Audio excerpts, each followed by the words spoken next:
Story 1. People won't believe what the files say. We've had half a century of conspiracy theories, and unless the evidence points to one of them being true, they won't. Then people will go right back to calling it all a cover-up and lies. Story 2. I do not know, but there are only a few thousand papers still being withheld regarding Kennedy.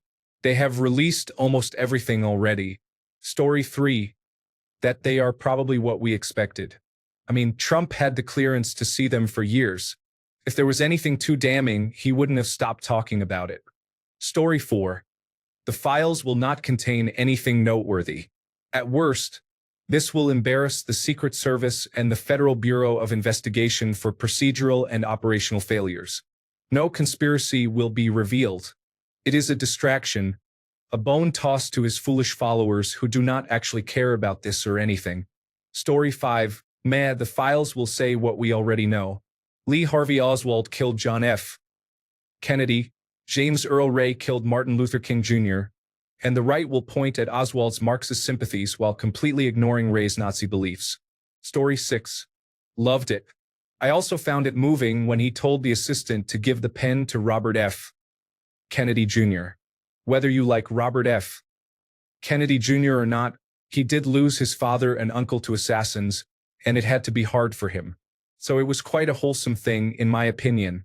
Story 7. Good idea, but I think there's going to be a lot of lost or destroyed files. There's been too much time and powerful people involved to get the truth at this point. Story 8. He is just trying to gain favor from his voters who are conspiracy theorists. The one thing we all want to be released is the Epstein files in full, but he will not do it.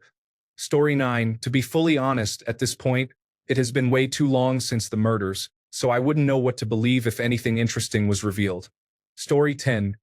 It will not happen. Somebody somewhere will use some procedural hurdle to block it. I am not going to believe this is real until the documents are actually published publicly. Story 11. I've never really liked how secretive governments keep some things, and especially for how long they keep them secret. I know this is just a distraction, but it could have been something much worse than transparency about historic events. Story 12. I hate Trump as president, but when he does something I like, I won't let that cloud my judgment. I see this as a great decision and look forward to what information we may gain. I don't hate Trump so much that if he says he loves cats, I will kick my cat out of the house or something. I can't see why anyone would not be interested in this development. Story 13. Indifference, for two reasons. 1. Both are largely settled matters, and no information is likely to change anyone's fixed and established view. 2. How would we ever know if the files were complete, true, and accurate? Maybe it's the case that some files are still hidden, or that the information in them is wrong, or that they are intentional misdirection, even from the time of the events. So it does not matter to me either way. Story 14. I don't really care. It will change nothing. Now, him releasing all the Epstein files without any names redacted, now that is something I'd like to see. I'm curious why he hasn't done that like he said he would. Story 15. Perfect storm of Republicans don't believe anything the government says and Democrats don't believe anything Trump says. They could be 100% open and honest and no one will believe them. Story 16. Good. Transparency is key for any government to have the people's trust. Although, if the theories are true that the government assassinated those individuals, trust will decline even more than it already has. Story 17. An executive order does not actually do anything. It is not like a law. It is just instructions to the employees of the executive branch. It does not mean anyone will actually do anything or that Trump will follow up if they do not. It is unclear if anything will actually happen now that the order was signed. Story 18. If someone does 10 things to make your life worse but one thing you think might be interesting, yet it still won't affect you, I think there's still a net negative. Story 19. There is not going to be anything of substance, but unintelligent people will think it is proof he is some kind of anti-deep state truth-seeking maverick. He did something in his last term with releasing John F. Kennedy information, and it amounted to nothing significant. Story 20. I don't like the precedent. Those files are old enough that I'm not so worried. But I think the procedures for declassifying documents should be maintained, and in the spirit of honesty. I worry that declassifying something could have very dangerous impacts for people involved, like with WikiLeaks. Story 21. Literally don't care. 95% of them have already been released, and the last 5% should have been released 20 years ago. I seriously doubt that there is anything earth-shattering coming. Story 22.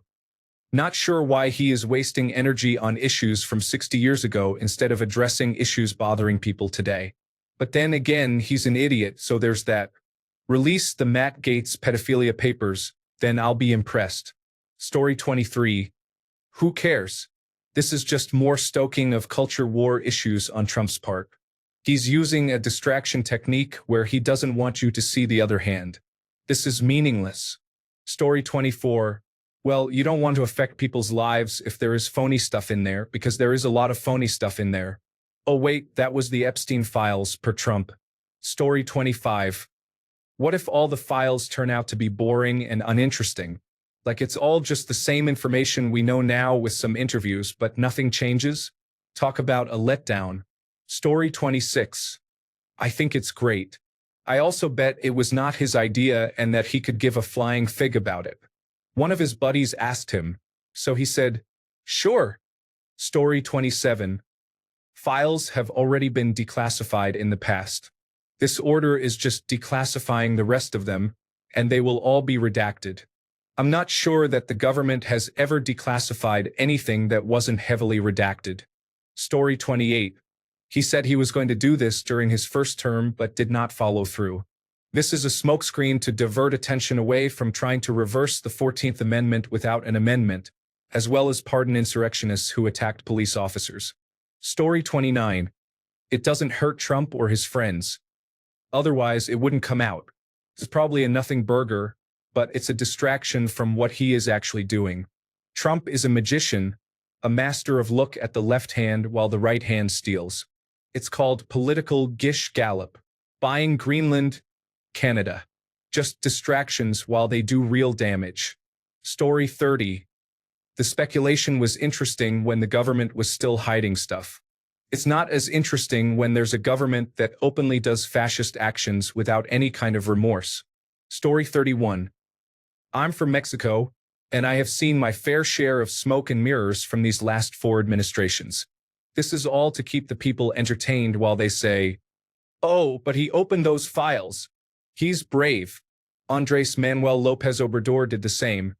He opened the Dirección Federal de Seguridad files, similar to a Federal Bureau of Investigation or KGB thing, to show who initiated the Tlatelolco massacre and El Halconazo, both student massacres that were widely condemned here, heavily observed here, and the government swept them under the rug. What happened after those files were opened? Nothing.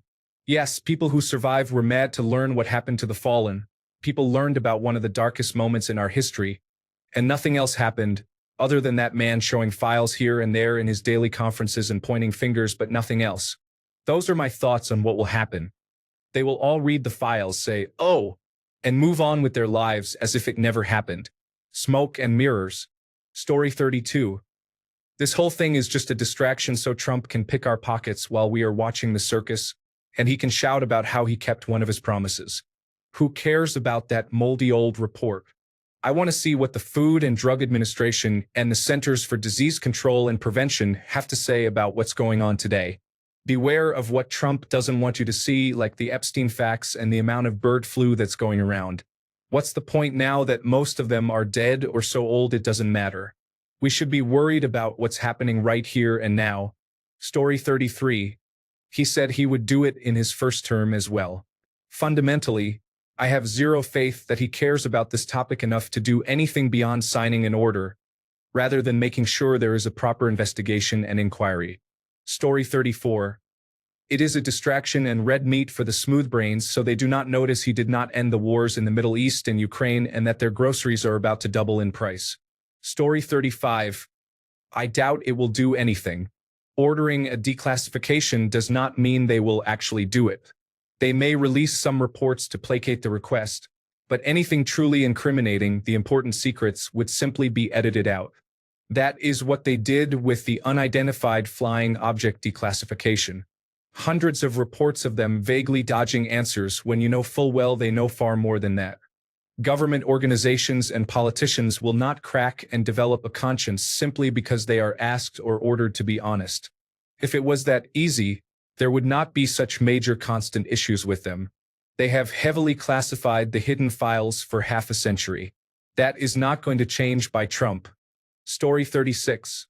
Probably nothing new worth calling a revelation, but it should have been done long ago. There are some rotten people in three-letter agencies who are very upset, and I hope they quit over it. Story 37.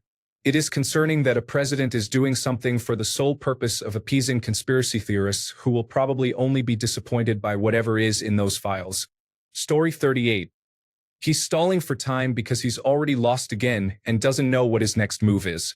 There isn't going to be any crazy conspiracies proved right in those documents. Story 39. This surely has to be one of those often talked about but seldom, if ever, seen one of his famous three-dimensional chess moves that's going to either make groceries and gas cheaper or B, end Putin's invasion of Ukraine. Both were supposedly going to be easily done on his first day. Story 40. Whatever happens from it, he's still doing it, which I support. I believe it was a campaign promise of his after he secured Kennedy's endorsement, I think. So I can't fault him for actually making good on it. It seems that he's also demanding they release it in full with no redaction or anything, according to some interpretations of the executive order I've seen, which is good. I have now determined that the continued redaction and withholding of information from records pertaining to the assassination of President John F. Kennedy is not consistent with the public interest, and the release of these records is long overdue. And although no act of Congress directs the release of information pertaining to the assassinations of Senator Robert F. Kennedy and the Reverend Dr. Martin Luther King, Jr., I have determined that the release of all records in the federal government's possession pertaining to each of those assassinations is also in the public interest. Story 41.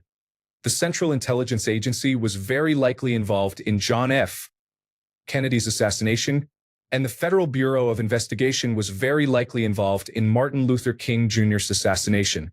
I think the files will reveal this if they're actually allowed to see the light of day unredacted. I hope they reveal that a lot of theories Oliver Stone helped to promote, such as the entrance and angle of the wound in John F. Kennedy's head. But I highly doubt they, whoever they are, will allow them to be fully released because it could damage the intelligence industry in this country. Story 42. This is all a part of his flurry of noise strategy. He signed over 200 executive orders in one day. Many of these orders are not lawful and will be challenged in court, revoking birthright citizenship, for example. This requires a constitutional amendment and cannot be revoked through an executive order. The idea is to flood the courts and the news cycle with as much as possible to guarantee disorder and confusion. This one in particular plays to his base, who are largely conspiratorial. It gives them something to focus on while he actively fails to do the things that got him voted in, lowering grocery prices, for example, something he has already said he cannot do and the primary reason many voted for him. It's distraction. That's all it is. Story 43. Pointless baiting to the online conspiracy crowd, who will likely be disappointed to find the papers corroborate the official narrative. After this, they will insist on the real papers that must still be unreleased. Forget about this. And in 2 years, Donald Trump will sign the same executive order to milk them for attention again. Story 44. Conspiracy theorists will never believe anything put out by the government anyway, unless Trump says it, of course, in which case they'll lap it up like pussycats. Story 45. I have no reason to believe what is released is the truth. They would not have hidden it this long if the truth was okay to be heard. They could very easily lie about it so people stop asking for it. Story 46. It's never anything good. Biden or Trump released information on John F. Kennedy a few years ago too. Don't remember anything notable. Like unidentified flying objects, we're never getting the worthwhile information. And we can't collectively accept that the real answer might be, they really don't know. Story 47. The history of America is dotted with instances of the government confirming the horrible things we have known they were doing for decades and then asking what we plan on doing about it. Story 48. Trump throws tasty morsels full of glitter to get your attention so that you notice that you are being robbed, lied to, and manipulated. It's like jingling shiny keys in front of toddlers.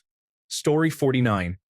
I think it's his attempt to validate in people's heads that the government is a swamp full of conspiracists. See? See? Look at these files that I released. Imagine everything else that must be hidden. You can't trust government. They're always hiding something. Story 50. It's another smokescreen to take our attention away from something bigger that will soon happen that will actually, affect people in a terrible way. Story 51. I understand at the time why they would have had it classified. They are looking into it, cannot have that information spread, but now it has been many years. I do not see why not. Story 52. And the Federal Bureau of Investigation killed Martin Luther King. Private property is inherently theft. Neoliberal fascists are destroying the left. And every politician, every cop on the street, protects the interests of the pedophilic corporate elite. That is how the world works.